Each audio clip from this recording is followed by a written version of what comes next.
રાજકોટના ધોરાજીમાં ખેડૂતોનો અનોખો વિરોધ નોંધાવવામાં આવ્યો છે। રાજકોટથી આ મહત્વના સમાચાર સામે આવ્યા છે, જ્યાં ખેડૂતોએ અનોખો વિરોધ નોંધાવ્યો છે।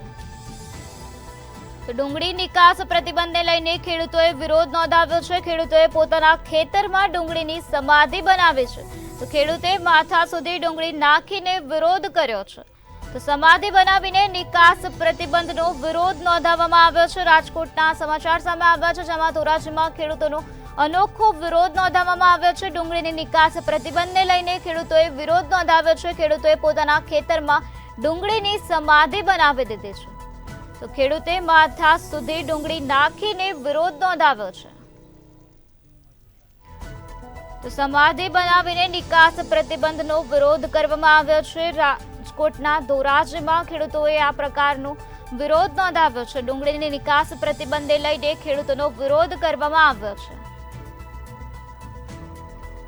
તો ખેડૂતે પોતાના ખેતરમાં ડુંગળીની સમાધિ બનાવી છે। ખેડૂતે માથા સુધી ડુંગળી નાખીને વિરોધ કર્યો છે। તો સમાધિ બનાવીને નિકાસ પ્રતિબંધનો વિરોધ નોંધાવવામાં આવ્યો છે। તો રાજકોટના ધોરાજીમાં ખેડૂતોનો અનોખો વિરોધ સામે આવ્યો છે, જેમાં ડુંગળીની નિકાસ પ્રતિબંધને લઈને ખેડૂતોએ વિરોધ કર્યો છે। ખેડૂતે માથા સુધી ડુંગળી નાખીને વિરોધ નોંધાવ્યો છે, તેમજ ખેડૂતે પોતાના ખેતરમાં ડુંગળીની સમાધિ બનાવી દીધી છે। તો સમાધિ બનાવીને નિકાસ પ્રતિબંધનો વિરોધ કરવામાં આવ્યો છે। તો ધોરાજીમાં ખેડૂતોએ અનોખો વિરોધ નોંધાવ્યો છે, જેમાં નિકાસ પ્રતિબંધને લઈને આ વિરોધ નોંધાવવામાં આવ્યો છે। ખેડૂતોએ પોતાના ખેતરમાં ડુંગળીની સમાધિ બનાવી દીધી છે।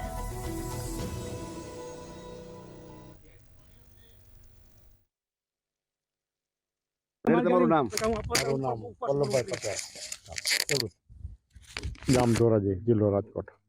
આજે અમારે કાર્યક્રમ ગોઠવો છે અમે, અને આજે મારી ડુંગળી છે, અને અમારે ન છૂટકો આ કાર્યક્રમ ગોઠવો પડ્યો, કારણ કે અમારી ડુંગળી જે અમે વાવેતર કર્યું તે મોટી આશા એમ કર્યું હતું કે ભાઈ અમારે છોકરા ભણે, કોલેજમાં ભણે છે, તો અમારે એને પૈસા એક-એકના હવા લાખ રૂપિયા ફી ભરવી પડે।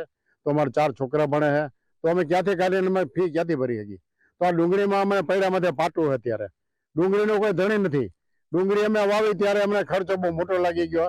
માથે 2-3 માવઠા પડ્યા છે, વરસાદ પડ્યો છે, અને અત્યારે અમારે એની આવક કાંઈ વેપારીને કહી તો કોઈ વેપારી જોવા આવતું નથી, બરાબર? અને જલ્દી અમારે નિકાસ બંધી હટાવી લ્યો, અને એક્સપોર્ટર બંધી ઉઠાવી લ્યો, અને નિકાસ બંધી છૂટ આપી દો। જે કૃષિ મંત્રીને અમે ભલામણ કરી છે, એમને ભલામણ કરી છે, અને મુખ્યમંત્રીને ભલામણ કરી છે, તમે અમારી આ થોડીક રાવ ખેડૂતને સાંભળો। ખેડૂત જગતનો તાજ છે, ખેડૂતથી મોટું કોઈ નથી। ભલે ખેડૂતને તમે નાનો ગણો પબ્લિક